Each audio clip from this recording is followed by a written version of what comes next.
Now, last week, this is a pet subject of mine, very excited to be doing this at last. The director of a dry cleaning laundry company came clean last week and said it is possible to put dry clean only clothes in the machine. I've always done it. Me too. I mean, if I see a dry cleaning label in sort of what I would count as an everyday item, like a shirt or a jumper or something like that, it sort of makes me a bit angry. Exactly. Because I think you're paying for it every time you wear it. There are too many dry clean only labels. Philip's just glazed on this one. I'll wake you up in a minute, darling. There are too many dry clean only labels on the high street, and it's really prohibitive if you're going to dry clean them the whole time. A shirt is £6, a jacket 12 quid. Yeah. You're paid for the same item many, many times over. Yeah. When often, if you've got a good machine, you are perfectly capable Or you of hand wash putting it. it in. Yes. So It's a bit of a risk, though, isn't it?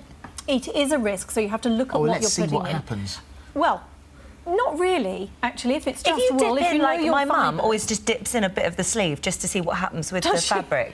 But first, just to see if it kind of knits together, you know, like wools and stuff, just Well, to test it. Machines now have wool washes, they have silk washes. Hand washes? They have hand washes. They're perfectly capable of dealing with the complex fibres. If you've got something with a professional dry clean sign in it, then obviously you have to, think twice. But you need a degree in hieroglyphics to determine what symbol means what. Let's have a quick look at the symbols show us. first. OK, so the tub, which I think is misleading, that doesn't look like a washing machine. That is the symbol for a washing machine. There's normally a number inside it, and that tells you the maximum temperature that you can wash it at. Now, this is where it gets confusing, because the bars underneath tell you about the rinsing and the spinning. So if you've got one rinse underneath it, then that means one bar means that you should reduce the spin speed. Oh, right. I Which didn't is know that. slightly... Think of it as a minus number, OK?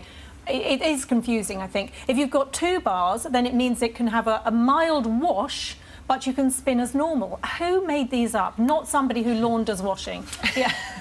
He's gone. And obviously the last one we can work that Don't one wash out. it. Don't put it in the machine. The next one is the hand washing sign. I think that one's That's fairly pretty good, self-explanatory. pretty good. But you can have that hand wash symbol and you can put it in your machine on hand wash. You've done that before, haven't you? Of course I Philip? have, yes. Yeah, of course, every day. Just turn things the other way around and wear them again. I did wonder, actually. It's about your labels on your back. And the last sign is the circle, and that means dry cleaning. This is a dry cleaning sign. That means professional dry No cleaning. parking. No parking, yes, exactly, please. The letter in the middle, you can ignore that. That is a sign to the dry cleaner as to what chemicals he should use Is or that she should right? use. Yes, I didn't know that. exactly. OK. So, do you want to have a look at my little wash Let's see cycle? your Let me experiment. get my smalls out. I'm going to pop over here because I think you need to. So this one, they're all high street clothes, OK? This silk shirt cost about £39 on the high street. This is the one that hasn't been washed. This has been washed in my machine. I was really thrilled. When I pulled it out, I thought, fantastic, hasn't changed at all. If you look at it very carefully, yes, you've lost a little bit of length. I think silk goes slightly thinner. Well, It our feels wardrobe slightly... department, who know much more about fabrics and textiles than me, said it's lost some of its lustre. Lustre. Lustre, exactly. But I think with a silk shirt, I always buy it slightly bigger, and then you don't mind about a tiny bit of shrinkage, and I think that's absolutely fine. So do I. 39 quid. I am not going to take it to the dry cleaners every other week and pay £6 to clean it. OK, so now we've got a lovely. This one's a bit more expensive. This is about £150. Cashmere, pure cashmere jumper. So one on the left, never been washed. This has been washed once. I think... It's shrunk. I think Well, it's it shrunk. has shrunk on the arm, and I like a long arm. so I the wouldn't be body. happy with the that. whole thing has shrunk. And if you So- wash it 3 times, you're going to No, I put it think on a you take Barbie. the shrink in the... Well, my Barbies get chilly. They need jumpers too.